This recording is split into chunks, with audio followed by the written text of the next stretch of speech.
Hey loves, welcome back. My name is Francesca and I love flipping furniture. I've been doing this for like 2 years now, mostly to, make some money on the side, but honestly just because I love the art of it. I love painting. Painting is life. Anyways, this is a coffee table set that I got off of Facebook Marketplace, but really we just like snuck into their yard sale. And I don't know if you guys remember the blue retro table that I did. That was part of this set, but that retro blue table didn't quite match it, so I did that one separate, and now I'm going in with the actual coffee table and the side tables. I cleaned it very well first because it was grimy. Anyways, now I'm gonna start and you'll see what's going to happen. You see this beautiful elderberry? I picked the wrong color, guys. I think I wanted like the cranberry color that Fusion has. Anyways, I got this elderberry and this is how it started. And right when I did this area right here, I knew that I had messed up royally. Okay, in my opinion, these tables, the design on them are already outdated as it is, and in my opinion, I felt that the elderberry just like amplified the outdatedness of the tables. So I went in with copper patina by DIY Paint because in theory and in paper it looked good, really good with the elderberry. My idea was to take advantage of all the designs, all the nooks and crannies and whatever, and slap in the patina and then like wipe it off as if it was wax, but yeah, it didn't work. So I tried everything I could. I got the El Prima Gold Eternal. They're waxing. I got other colors to do like contrast just so I wouldn't have to buy more paint. Nothing was working, guys. So my family and I decided on Bellwood by Fusion.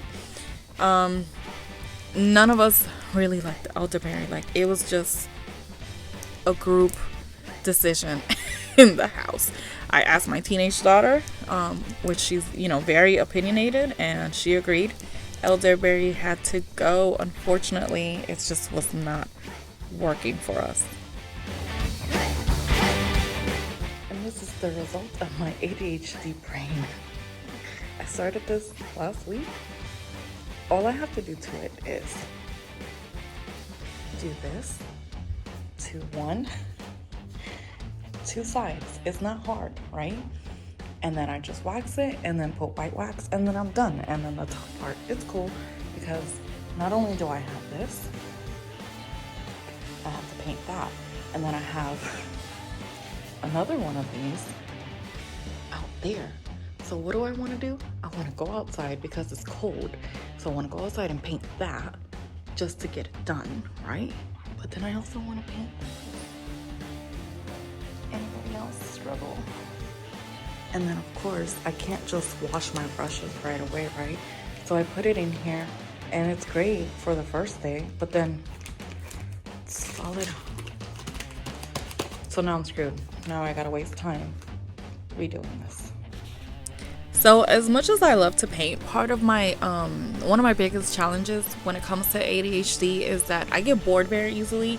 And something that I have noticed is that I don't like sitting on the floor to paint unless I really have to.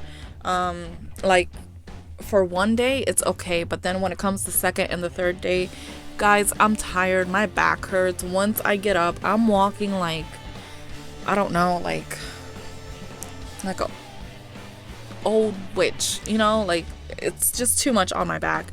So anytime I have to do something on repeat, my ADHD kicks in and I freeze. I go into this like ADHD paralysis. So this is something that I did here. My dining room table is super messed up. I have yet to get to it to redo it. So we put the biggest piece of, which is the coffee table, on top of my dining table just so I can paint it. Otherwise, I think this was gonna take me at least 2 more months to get done. And even as you're watching this video, I am not done. I still need to give the second coat to the tops of the coffee table and the other side table. Listen, ADHD is a real thing, and I didn't know, and I didn't know it could happen as an adult, guys. It's no joke. But anyways, even if you have like back problems, this is great if you want to and if you're up for it. And you can even put like a plastic thing over your dining room table and work on your pieces that way, because it relieves so much pressure off of your lower back. It's game changing, guys. It's game changing. So here I am in my balcony because it was cold at this time. This was around Christmas. And yeah, I think it was great. We love this color. It's Bellwood by Fusion. We really love it. We decided to get something that would go into our aesthetics, if you will, in our living room in the event that these take forever to sell. The top coat on the top part is like the tough stuff by Fusion, so I'm not worried about it scratching or anything like that. Alright, now I'm going to go in and I'm going to do some dry brushing. This is just your regular like chippy brush from like Home Depot or whatever. And I do cut it a little bit. I should have cut it some more, but I did not. So what you want to do here is you don't want to use the chippy brush as it is, because it's just going to splatter paint everywhere. So I cut it, and then I'm going to start dry brushing this whole piece. I'm going in with Cotton by Dixie Belle paint, and when I dip the brush, I take off the excess paint, and then I start doing this motion. I'm just going back and forth as if I were painting, but only on the top of everything that's, you know, on the top of all the details that are outstanding.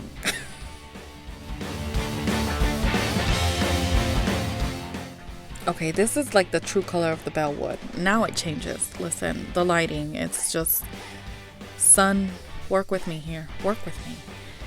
Anyways, going back to the dry brushing technique, if you mess up for any reason, let's say that your brush went haywire and went somewhere else, it's okay. You still have time. Always have like a Mr. bottle next to you or a wet rag or whatnot, and just wipe it off. Other than that, you're just dry brushing. It's like you're painting, but with almost nothing on your brush. That's what dry brushing is, basically.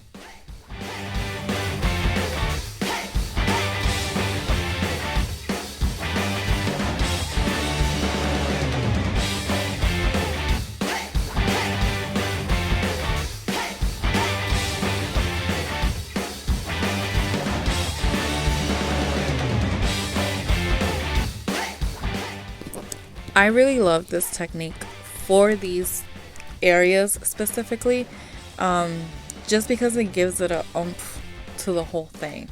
So dry brushing is great for this type of furniture.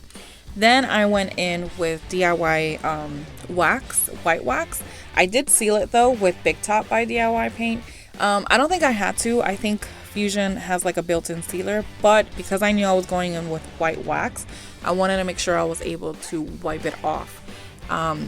Here you will see what I was attempting to do with the copper patina and the elderberry, which did not work. But anyways, we're not gonna start setting it.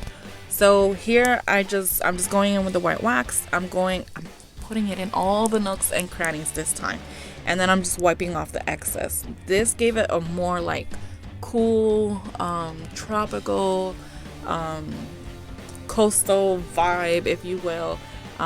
It really did give it like just a little oomph, you know, oomph. And it's so easy as long as you seal it.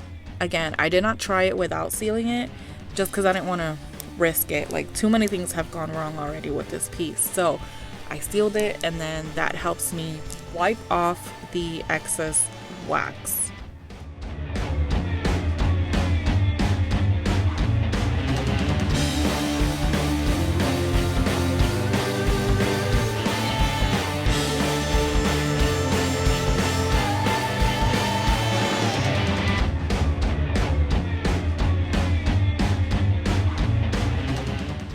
Ideally, you want to use a microfiber cloth for this, or like a lint-free rag or whatever, just so that you don't get your dust bunnies up in there.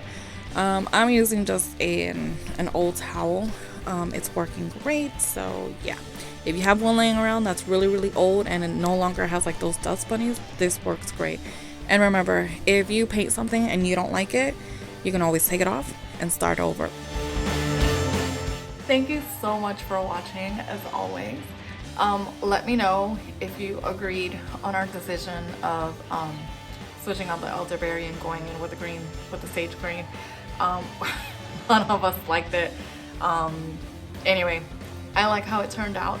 I'm still not finished with the other two. And you know what? It's okay. ADHD is a thing and I'm learning to embrace it. Anyway, give this video a thumbs up, subscribe if you haven't, and I'll see you guys in the next one. Bye, love.